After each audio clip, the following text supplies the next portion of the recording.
October 12, 1974, 2:15 p.m. The National Archives and Records Administration, College Park, Maryland.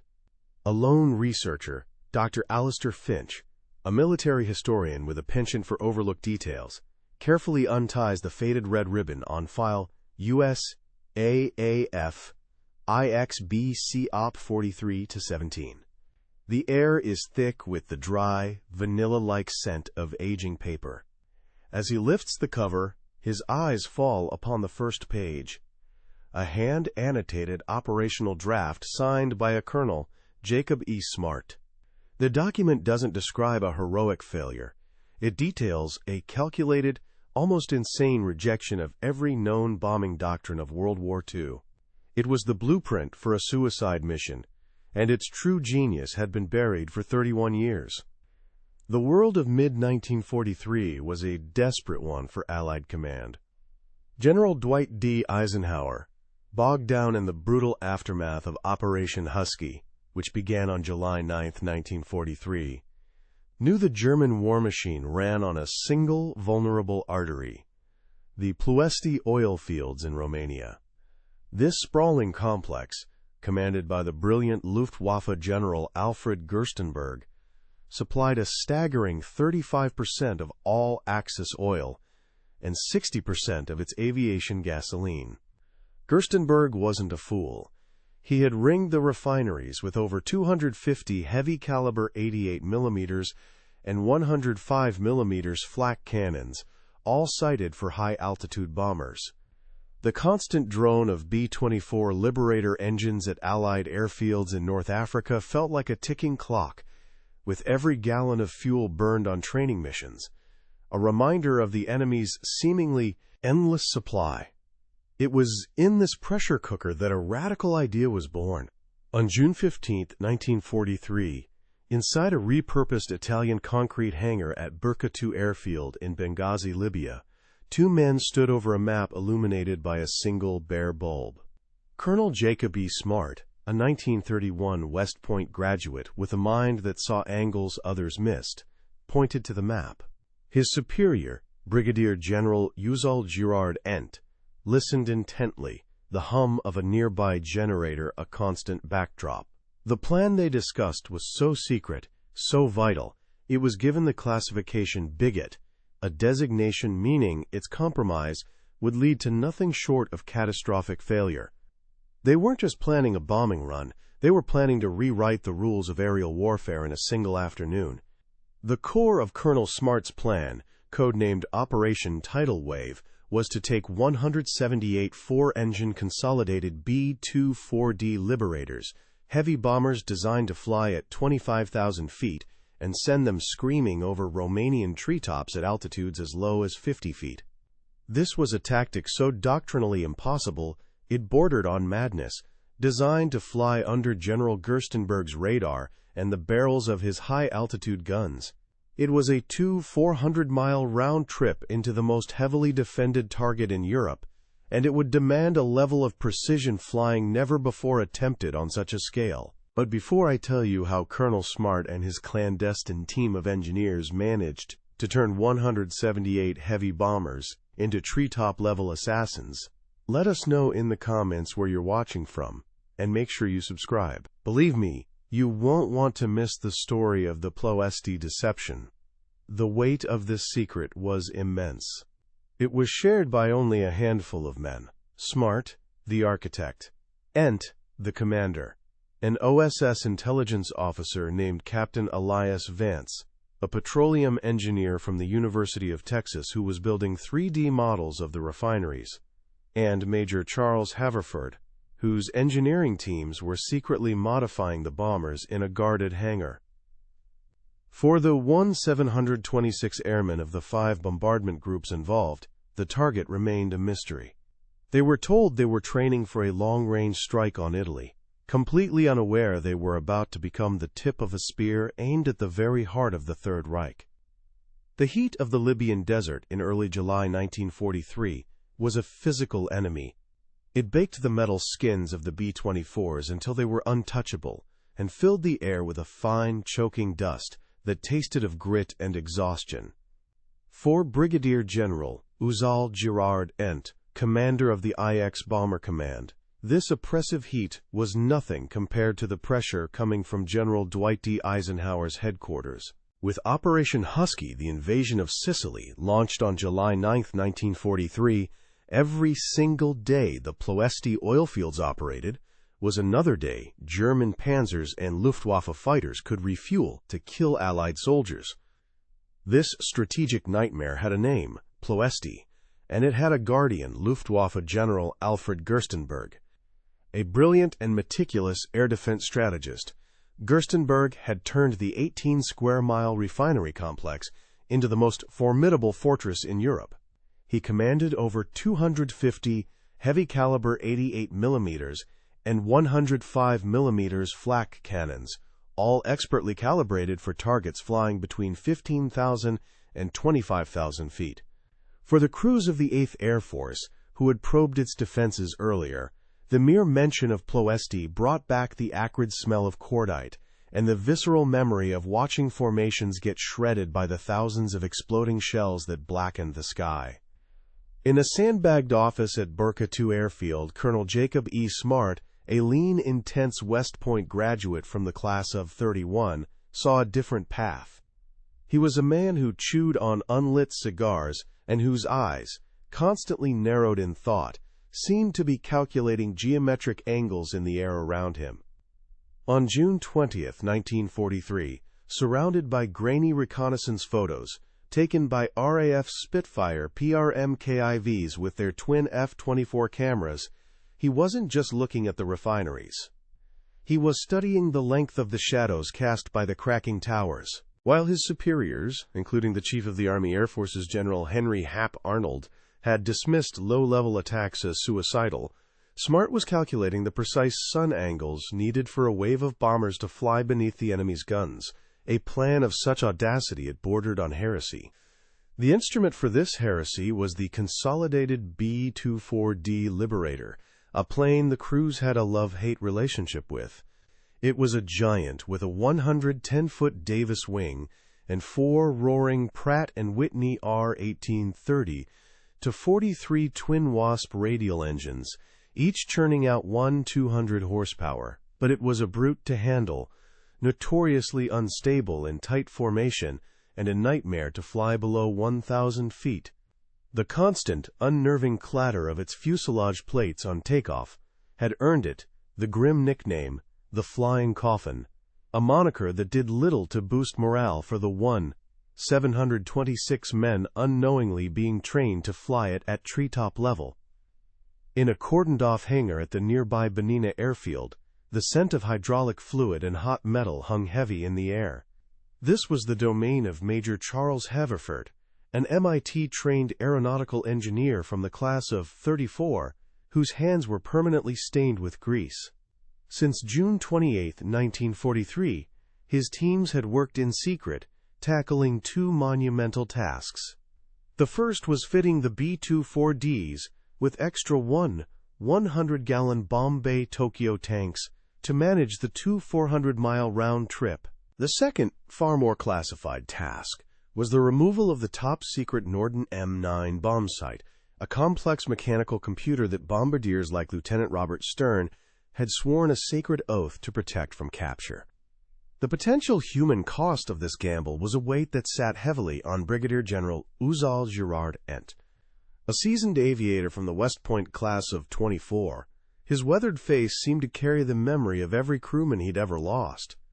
On the evening of July 15, 1943, he sat alone in his tent, reviewing the initial casualty projections prepared by his aide, Captain John Palm. The numbers were sickening. A potential loss rate of 50%, meaning more than 80 bombers and 800 men wouldn't be coming home. He knew that by approving Colonel Smart's radical plan, he was rolling the dice on the lives of 726 airmen, a decision that would define his legacy as either a visionary or a butcher. The key to making the gamble even remotely viable lay with a quiet, meticulous man who didn't carry a gun. Captain Elias Vance, a 1936 petroleum engineering graduate from the University of Texas, was on loan from the OSS. Since his arrival in Cairo on May 5, 1943, he'd been working with British MI6 agents, piecing together scraps of intelligence from Romanian factory workers. In a sweltering back room that smelled of stale coffee and cigarettes, Vance was building incredibly precise 3D models of the Astra Romana and Concordia Vega refineries from balsa wood and clay. By mid-July, he had identified the 7 specific cracking towers and 12 distillation units, whose destruction would create a catastrophic bottleneck, halting nearly 45% of Ploesti's total output. His models were the literal bullseyes for the entire operation. The training was a brutal, deceptive ballet of roaring engines and swirling dust. Beginning on July 18, 1943, the 5 designated bombardment groups, the 44th, 93rd, 98th, 376th, and 389th, began their relentless practice runs. Legendary pilots like Colonel Leon W. Johnson of the 44th and the notoriously aggressive Colonel John R. Killer Kane of the 98th pushed their 30-ton bombers and their crews to the breaking point, thundering across the Libyan desert at altitudes as low as 50 feet. The ground crews worked around the clock, the clang of their tools a constant rhythm beneath the roar of 712 engines. The air crews were told this insane low-level flying was practice for a mission against Italy, a necessary lie that tasted like sand in their mouths. Meanwhile, 200 miles away in Romania, General Alfred Gerstenberg remained supremely confident. His latest intelligence summary from the Abwehr, dated July 20, 1943, noted the Allied buildup in North Africa, but assessed the threat as conventional. He had just personally overseen the installation of 2 new barrage balloons, their heavy steel cables dangling menacingly to an altitude of 500 feet, creating a deadly web for any aircraft foolish enough to fly low.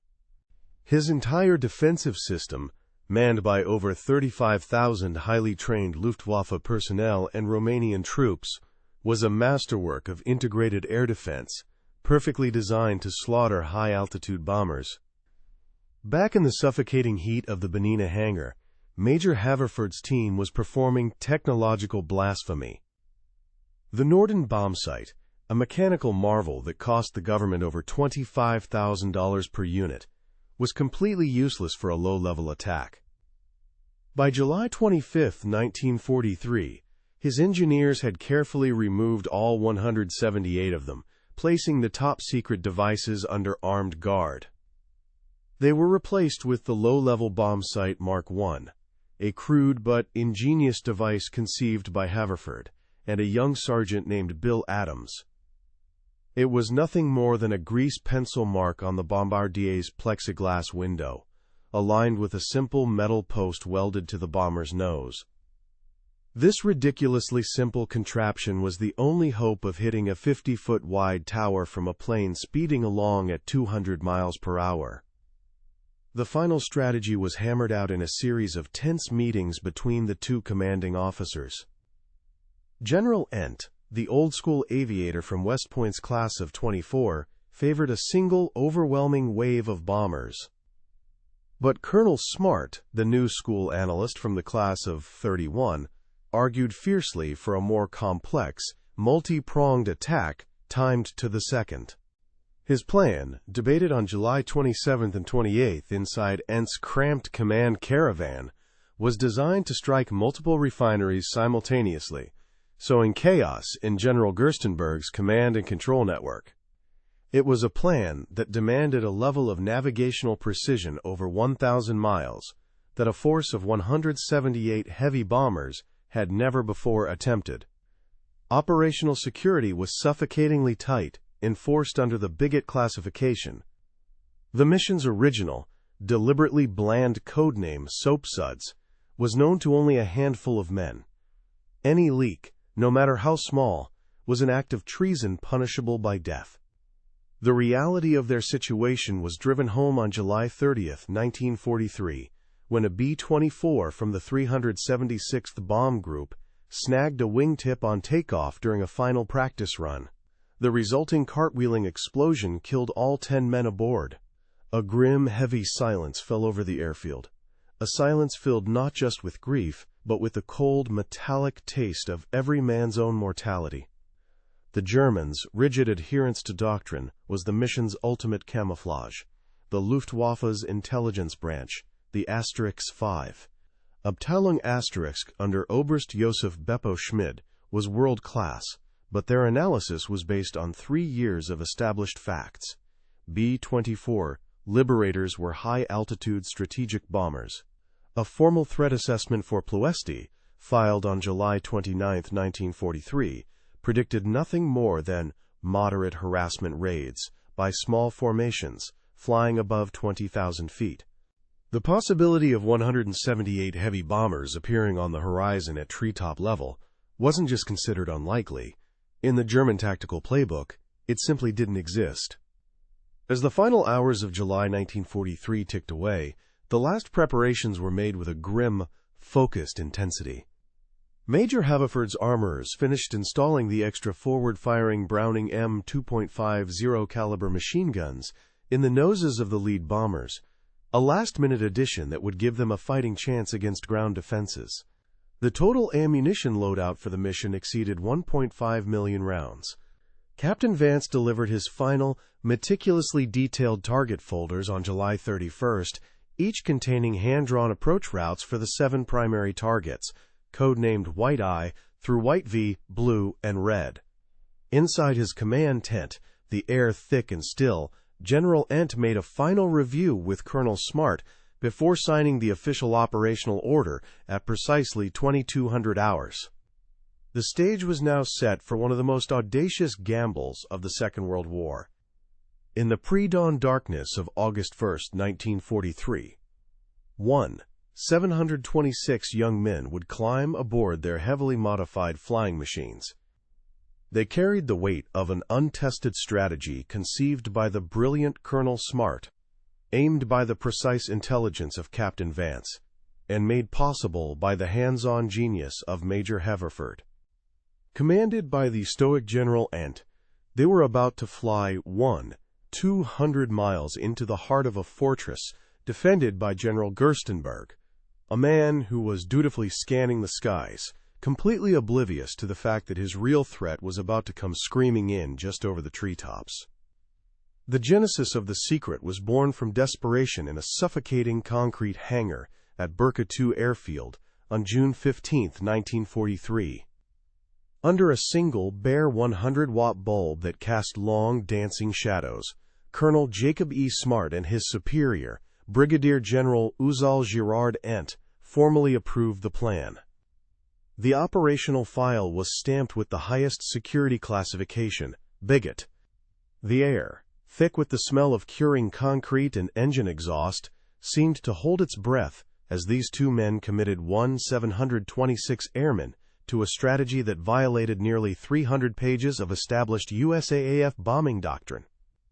The first critical component was intelligence, a task that fell to the quiet, unassuming Captain Elias Vance, a 1936 petroleum engineering graduate from the University of Texas. Vance had been working in a cramped, sweltering OSS office in Cairo since May 5, 1943. Surrounded by the scent of stale coffee and overflowing ashtrays, he and 2 MI6 analysts meticulously pieced together scraps of information from Romanian factory workers and grainy reconnaissance photos from RAF Spitfire PRMKIVs. By July 1st, using balsa wood and clay, he had constructed a 1:500 scale model of the Ploesti complex, identifying the 7 specific cracking towers and 12 distillation units, whose destruction would bring the entire Axis fuel supply to its knees. His work wasn't just intelligence, it was the creation of a 3-dimensional kill list. The second, and perhaps most daunting component, was engineering.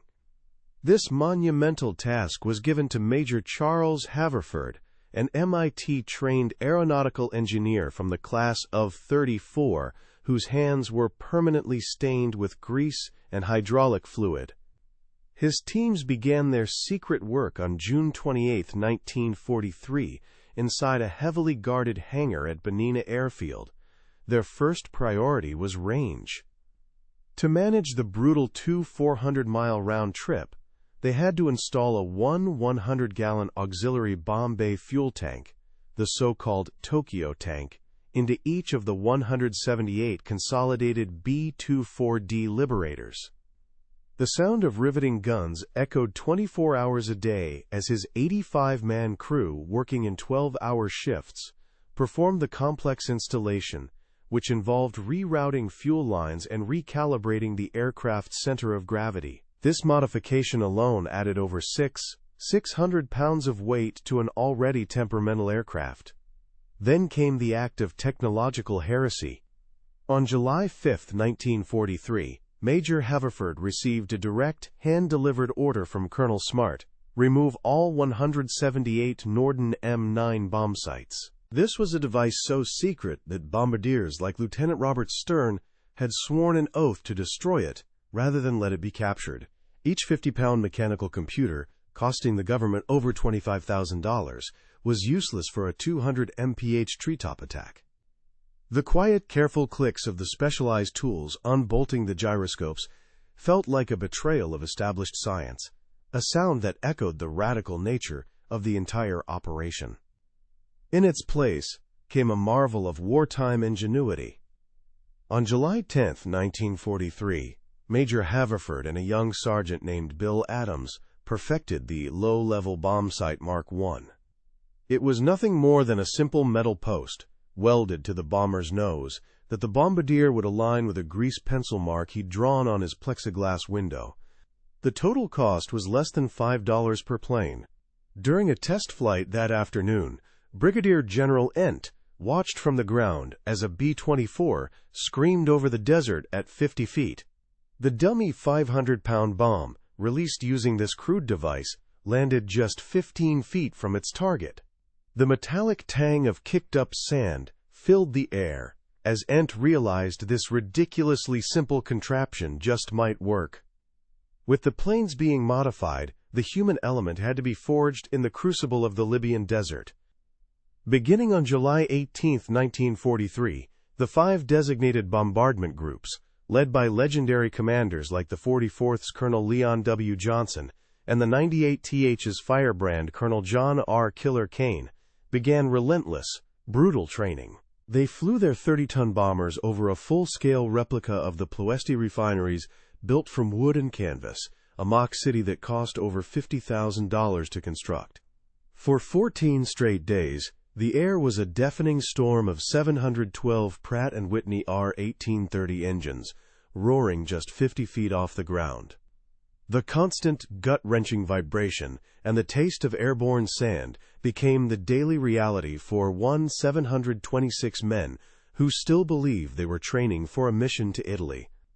Operational security was a suffocating blanket enforced with brutal efficiency. The BIGOT classification was no idle threat. On July 22, 1943, 2 mechanics from the 376th Bomb Group were overheard speculating about the unusual fuel tank modifications. Within 15 minutes, they were arrested by military police, interrogated for 6 hours by an OSS officer, and shipped to a penal battalion in Algeria the next morning. The message from Brigadier General Ent, delivered personally to all 5 group commanders, was clear. The mission's secrecy was more important than any single man's life.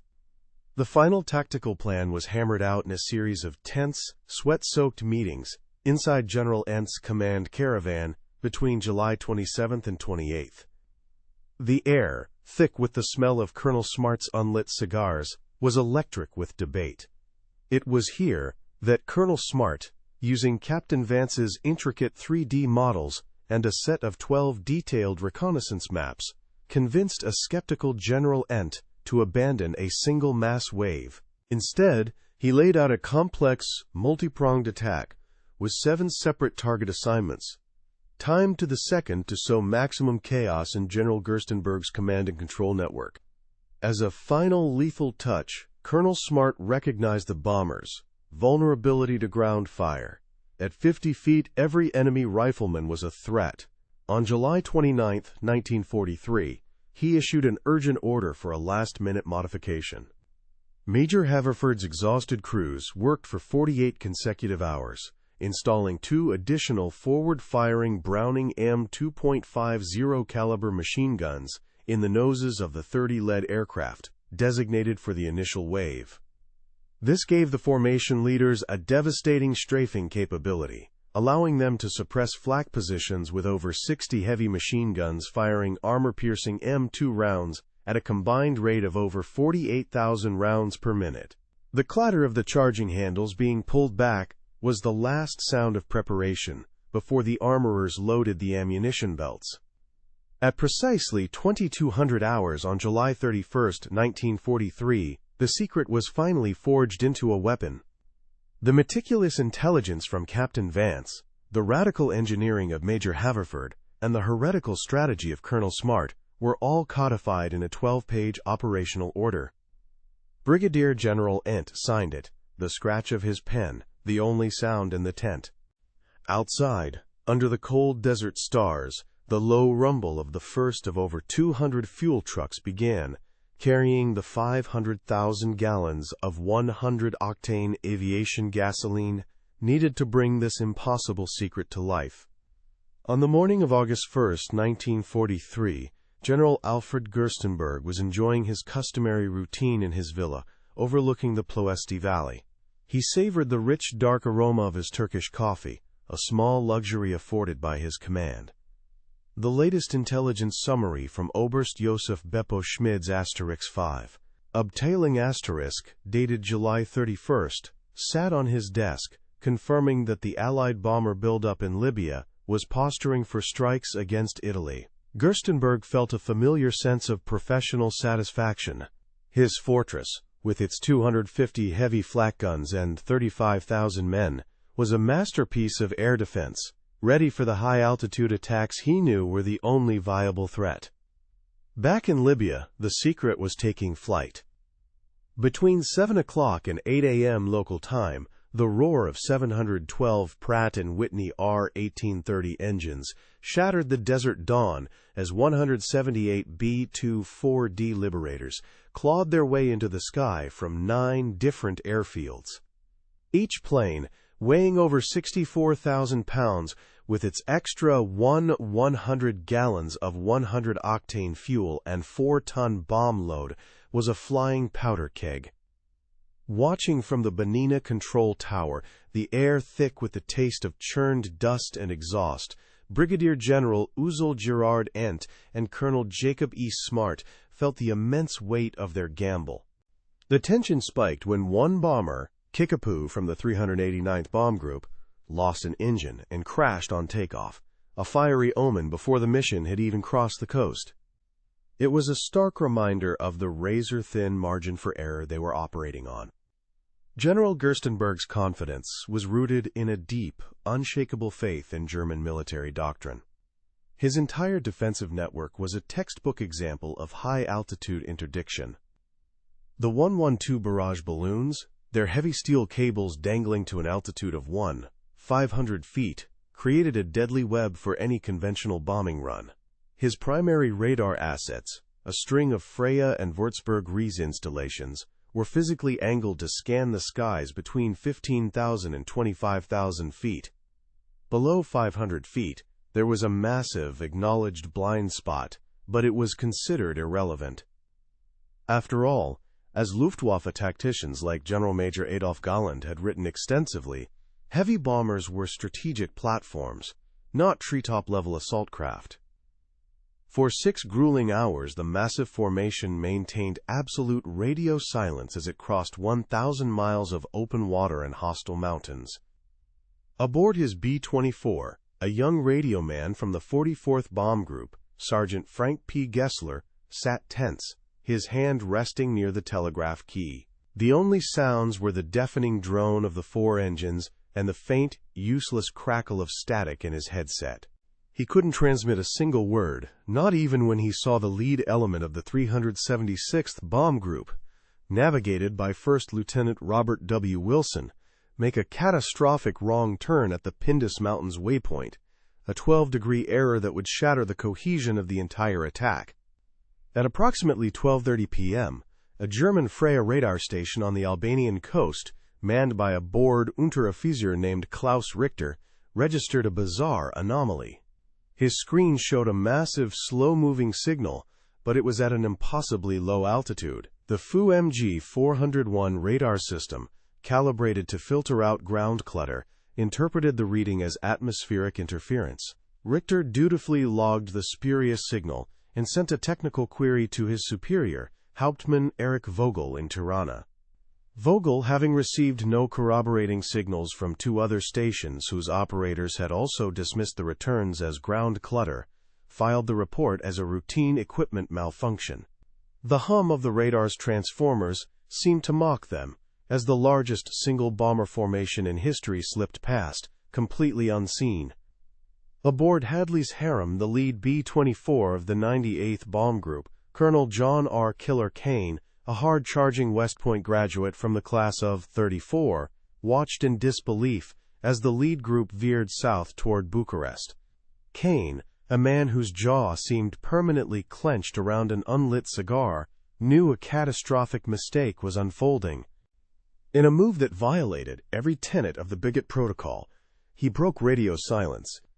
His voice, a gravelly bark of pure fury, cut through the static on the command frequency. "Not to Bucharest! Follow me!" He wrenched his bomber into a hard turn, leading his group of 47 aircraft away from the errant formation and back toward the correct target. It was an act of insubordination that saved his part of the mission, but also gave the Germans their first warning. At 1:45 p.m., a German signals intelligence unit at the Otopeni airbase near Bucharest intercepted Kane's short, garbled transmission. It was American, and it was close. The duty officer, Major Otto Heitmann, immediately sounded a general air raid alert for the Bucharest-Ploesti sector, but the warning was hopelessly vague. Unidentified number of multi-engine bombers approaching from the south, altitude and destination unknown.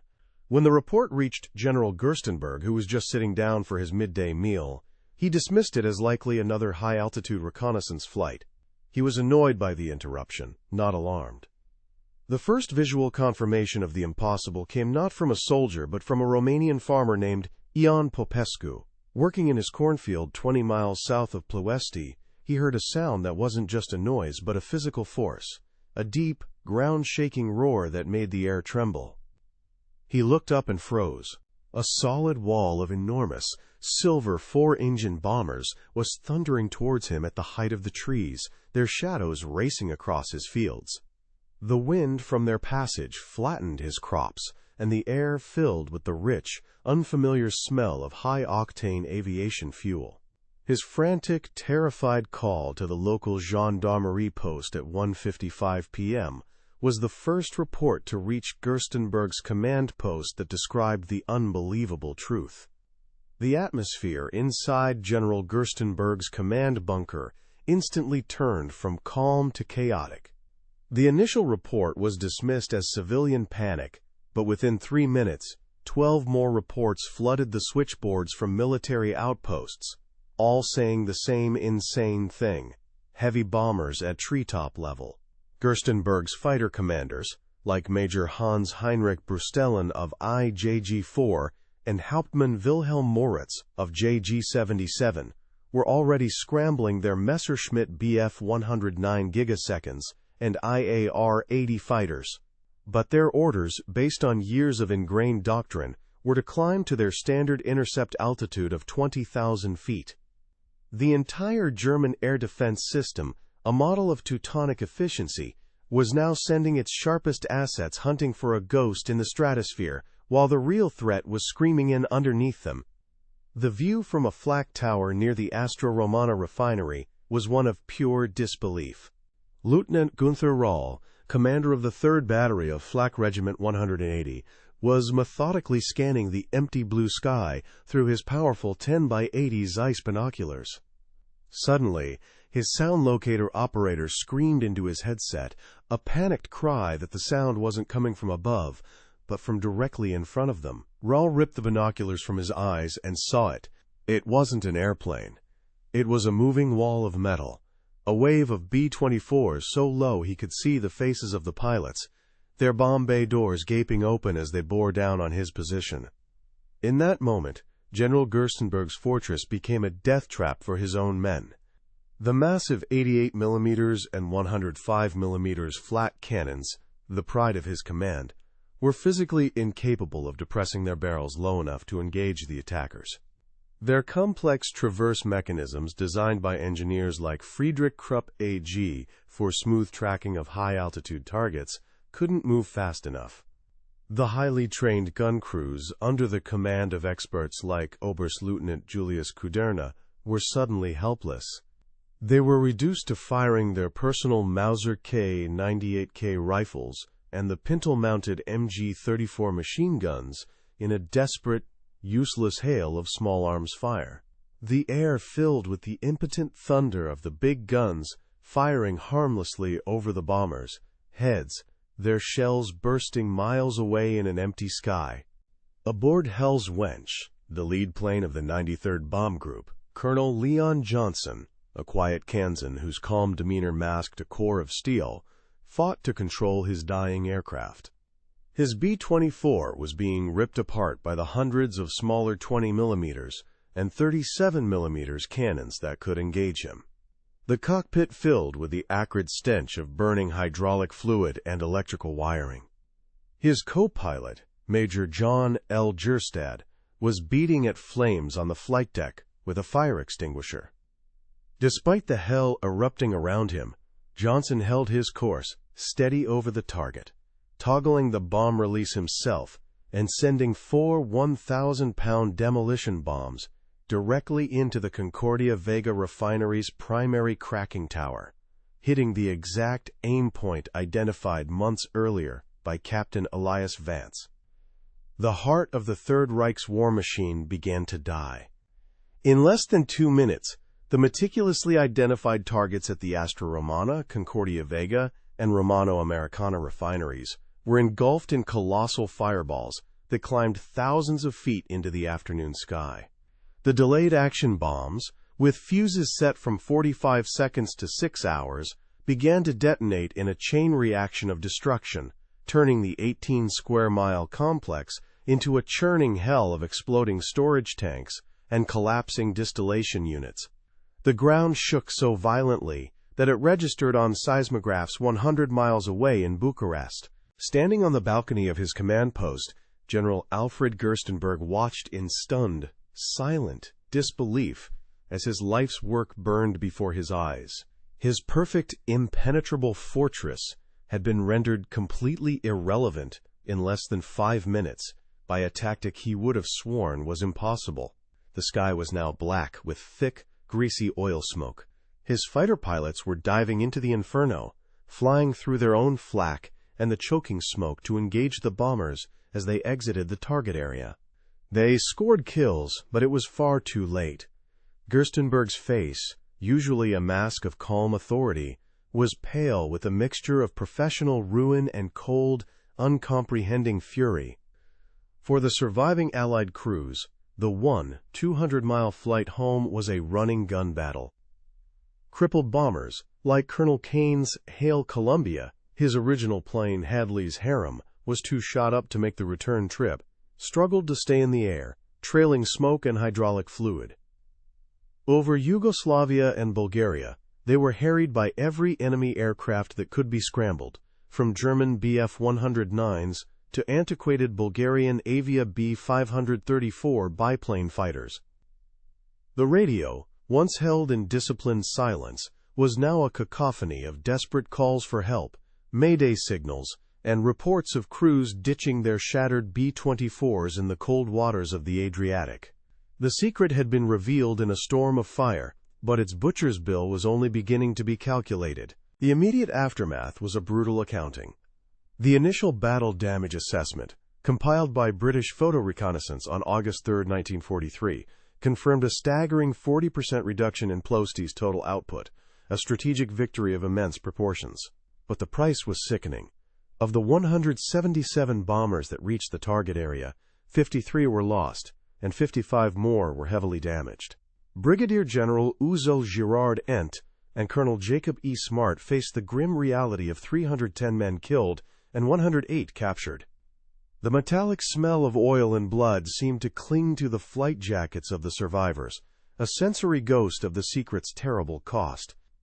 The German reaction was a mixture of fury and disbelief. General Alfred Gerstenberg, his professional reputation shattered in less than 20 minutes, faced the wrath of a teletype message direct from Adolf Hitler's Wolf's Lair headquarters on August 2, 1943. In a panic, the Oberkommando der Luftwaffe, under a furious Reichsmarschall Hermann Göring, immediately diverted 2 entire elite fighter wings, IJG-4, under Major Hans-Heinrich Brustelin, and parts of JG-77, under Hauptmann Wilhelm Moritz, from the collapsing Eastern Front to defend the Balkans. This strategic shift pulled over 300 experienced pilots and their Messerschmitt Bf-109G fighters away from the Battle of Kursk, a diversion of air power that a frustrated General Major Adolf Galland would later call catastrophic.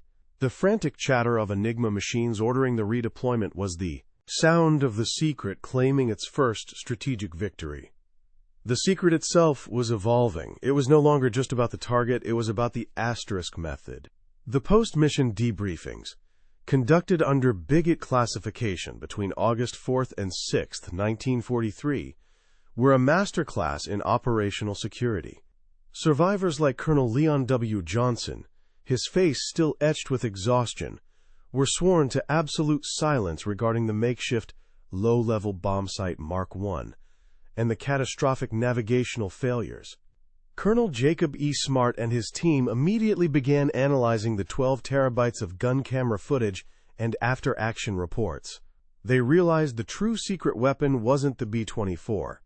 It was the doctrine of radical, low-level penetration. This analysis, filed under the codename Juggernaut, became the classified foundation for future special operations, influencing the development of early P-38 Lightning Pathfinder units equipped with the experimental H-2X radar, a technology that wouldn't see widespread use until late 1944. The air in the debriefing rooms was thick, with the bitter taste of coffee and the heavy weight of newfound bloody knowledge. Meanwhile, German intelligence was hopelessly lost. Oberst Beppo Schmid, head of the Luftwaffe's *5 Abteilung *, personally oversaw the interrogation of 108 captured American airmen, including Bombardier Lieutenant Robert Stern from the 376th Bomb Group. But the prisoners couldn't reveal a secret they never knew. They spoke of a long-range mission to Italy, of a last-minute briefing, of chaos and confusion. The Germans, with their rigid adherence to doctrine, simply couldn't believe a major power would deliberately send 178 heavy bombers on a suicidal Treetop-level mission. Their final report, filed on August 20, 1943, concluded tidal wave was a one-off act of military insanity, a desperate gamble, not the birth of a terrifying new doctrine. This miscalculation became a decisive Allied advantage. The temporary 40% drop in Ploesti's output, combined with the permanent diversion of over 35,000 Luftwaffe personnel and 300 fighters to the Balkans, created a critical fuel crisis for the Wehrmacht. Renowned historian Richard Overy later documented how panzer divisions retreating from the Battle of Kursk in late August 1943, specifically the 2nd SS Panzer Division, Das Reich, under sulfur monosulfide Gruppenführer Walter Kruger, reported their operational range was cut by nearly 30% due to fuel shortages. This tactical paralysis saved thousands of Soviet lives and preserved at least 450 T-34 tanks for the subsequent Dnieper offensive. The secret's impact was now being measured in miles of captured territory 500 miles from where the bombs fell. To protect this new advantage, Allied command actively nurtured the German misconception. On September 15, 1943, General Henry Hap Arnold, Chief of the Army Air Forces, personally extended the BIGOT classification on all tidal wave materials indefinitely. When the 15th Air Force, under the command of General Nathan Twining, began its sustained oil campaign against Ploesti in April 1944, Every single one of the 19 subsequent missions was a conventional high-altitude attack. This deliberate return to doctrine reinforced General Gerstenberg's belief that the August 1st raid was an anomaly. The original operational files, including Major Charles Haverford's damning report on the 15% failure rate of the B-24s Tokyo tank fuel transfer system, were buried in a Pentagon sub-basement vault. The scent of aging paper and fresh, top-secret ink stamps was the smell of a lie being carefully maintained. The human cost of maintaining the secret was immense. The families of the 310 men killed in action received sanitized letters stating their loved ones died on a quote-unquote re-Werwan ex de boot. One quote Werwan ex de boot. Werwan ex de boat ex de boat ex de boat. Orwan ex de boat one ex de boat ex de boat. The truth, that their sons and husbands had been the tip of a spear for a radical new form of warfare, was a classified burden the survivors had to bear alone. Even the 5 Medal of Honor recipients, including Colonel John R. Killer Kane, were unable to speak publicly about the specific, heretical actions that earned them the nation's highest honor. Their heroism was shrouded in a heavy silence that would last for 30 years. Yet, from the mission's greatest failure came its most important technological legacy. The catastrophic navigational error of the lead 376th Bomb Group, which shattered the attack's cohesion, became a top-secret case study for the brightest minds at the MIT Radiation Laboratory. Under the direction of Dr. Lee Dubridge, engineers analyzed the flight path data and concluded that human visual pilotage was dangerously inadequate for high-speed, low-level penetration. This study, codenamed Project VEXATOR, directly accelerated the development of terrain-following radar, TFR. The first crude prototype, the ANAPG-2, was being tested on a B-25 Mitchell by October 1944.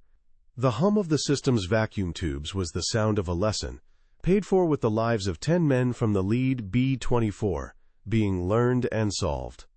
The secret doctrine of low-level penetration, conceived by Colonel Smart, became a ghost in the Allied tactical machine, a weapon to be used sparingly but with devastating effect. The Germans never saw it coming again.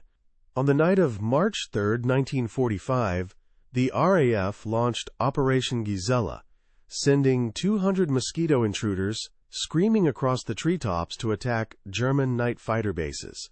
The attack, which drew heavily from the classified juggernaut analysis of tidal wave, caught the Luftwaffe completely by surprise, destroying 40 valuable Messerschmitt Bf-110 G4 night fighters on the ground. The Ploesti secret wasn't just about oil. It was now a proven psychological weapon, a blueprint for surprise that saved the lives of at least 200 Allied bomber crews in the final, desperate months of the war. As the war in Europe drew to a close, the secret was not declassified, it was entombed.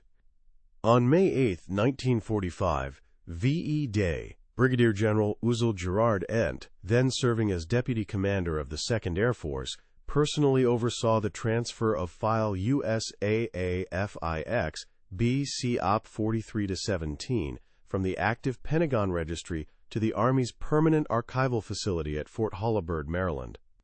The documents, still bearing the faded BIGOT stamp, were sealed in a lead-lined container. The secret's operational life was over, but its historical silence was just beginning. For 3 decades the truth lay dormant, entombed in a simple manila folder. Then, on October 12, 1974, at 2:15 p.m., the silence broke. In the sterile, quiet air of the National Archives and Records Administration in College Park, Maryland, a military historian named Dr. Alistair Finch, a meticulous researcher from Georgetown University with a penchant for overlooked details, opened file USAA FIX BC Op 43-17. The air, thick with the dry, vanilla-like scent of aging paper, seemed to hold its breath. What he found inside wasn't a record of a heroic blunder, but a blueprint for calculated genius that would rewrite history. The file wasn't just a final operational order. It was a time capsule of radical thought. Dr. Finch's hands, steady despite his racing pulse, turned page after page of Colonel Jacob E. Smart's original, hand-annotated drafts, revealing the evolution of the low-level concept from a desperate scrawl to a complex, multi-pronged attack plan. He found Major Charles Haverford's detailed engineering reports, complete with schematics for the, quote, low-level bomb site Mark I, and a log confirming the removal of all 178 top-secret Norden M9 bomb sites. Tucked inside was a separate, thinner folder from the OSS, containing Captain Elias Vance's intelligence summaries and grainy photos of his 1:500 scale balsa wood models of the refineries. The musty scent of the old paper was the smell of a 31-year-old secret finally breathing. This revelation wasn't a deliberate government act. It was a bureaucratic accident. The file, sealed for 27 years under the 1947 National Security Act, had been gathering dust in a climate-controlled vault at Fort Holabird, Maryland. It was only released due to Executive Order 11,652, a blanket declassification initiative signed by President Richard Nixon in 1972 that opened millions of World War II-era documents. Dr. Finch, whose Freedom of Information Act request had been pending for nearly 2 years, just happened to be the first person to ask for it. The low hum of the archive's HVAC system was the only sound, as he realized he was holding a document that completely upended the accepted narrative of the entire Allied oil campaign. Stunned, Finch immediately placed a call to Dr. Marcus Thorne, a leading air power historian at the Air Force Historical Research Agency at Maxwell Air Force Base. Thorne, a decorated B-17 pilot himself, was deeply skeptical, but he flew to Maryland within 48 hours. Laying his eyes on the documents, Thorne's skepticism evaporated, replaced by a profound, reverent silence. He recognized the authoritative signature of Brigadier General Uzel Gerard Ent and the precise, analytical handwriting of Colonel Smart. It was all there: the 12 terabytes of gun camera analysis, the 15% failure rate of the Tokyo tanks, the entire buried doctrine. Their findings exploded into the academic world in the spring of 1975 with the publication of their joint paper, The Ploesti Deception, Reevaluating Tidal Wave, in the prestigious Journal of Military History. The article caused an immediate sensation, forcing prominent historians like Stephen Ambrose and John Keegan to publicly reevaluate their long-held conclusions that the raid was a magnificent but costly failure. The paper's detailed evidence, the 178 modified B-24s, the 100-gallon auxiliary tanks, the deliberate rejection of the Norden bomb site, was irrefutable. The sound of heated debates echoed through university history departments as the established narrative, solid for 30 years, began to crumble. The article eventually found its way to the men who had lived the secret. For retired General Leon W. Johnson, a Medal of Honor recipient from the 93rd Bomb Group, reading it was like a pressure valve being released after 32 years. In a landmark oral history interview conducted for the Air Force Historical Research Agency in 1983, he finally felt free to speak. With the faint sound of a ticking grandfather clock in his study, he described the makeshift bomb site as a damn grease pencil and a metal stick, and recounted the furious, last-minute argument between Colonel John R. Killer Kane and the lead navigator over the fatal wrong turn. His testimony, raw and deeply personal, provided the human soul to the cold facts of the declassified file. Spurred by the academic paper and General Johnson's powerful testimony, the United States Air Force officially revised its historical account of Operation Tidal Wave in 1985. The mission was recontextualized from a tactical blunder into a pioneering act of unconventional strategic warfare. For the first time, the official histories credited the strategic genius of Colonel Jacob E. Smart and the critical, clandestine engineering of Major Haverford's teams. The quiet, steady clatter of the typewriters at the Pentagon rewriting the official narrative was the sound of a historical record finally being corrected. The discovery of the primary file triggered a cascade of further revelations. Researchers, now knowing what to look for, unearthed documents for Project VEXATOR, a top-secret 1944 study from the MIT Radiation Laboratory. The study explicitly used the 376th Bomb Group's catastrophic navigational error over Ploesti as the primary justification for accelerating the development of terrain-following radar. The technological lineage was now clear. The AN/APG-2 radar prototype, tested on a B-25 Mitchell, was a direct answer to the problems that cost so many lives on August 1, 1943. The mission's legacy now extended far beyond World War II, influencing the very DNA of Cold War bombers, like the FB-111 Aardvark.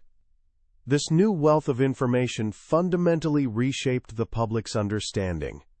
In 1988, author James Dugan, working with Carol Stewart, released a revised and expanded edition of their classic 1962 book, Ploesti, The Great Ground Air Battle of the 1st of August, 1943. For the first time, the book included chapters detailing the BIGOT classification, the secret OSS intelligence gathering led by Captain Elias Vance, and the complete technical specifications of the B-24D modifications, including the crude but effective Mark I bombsight. Selling over 250,000 copies in its first year, the book cemented the new, complex, and far more brilliant truth in the popular imagination. The smell of fresh ink from its pages was the scent of the complete story finally being told. By 1990, the transformation was absolute. The story of Operation Tidal Wave was no longer a simple tragedy of courage and loss. It had become a foundational case study at the U.S. Air Force War College in Montgomery and the Naval War College in Newport, a masterclass in calculated risk, doctrinal innovation, and the power of a perfectly kept secret. The heroic failure had been definitively unmasked as a devastatingly effective, calculated success, its true strategic brilliance hidden for over 3 decades in a single, forgotten file box in a quiet Maryland archive. The final, definitive legacy of the Ploesti deception wasn't forged in fire, but chiseled in stone in memory decades later. On August 1, 1983, the 40th anniversary of the raid, a solemn ceremony was held at the Air Force Memorial in Arlington. Secretary of the Air Force Vern Orr personally presented posthumous commendations to the families of 32 airmen whose records had been re-evaluated.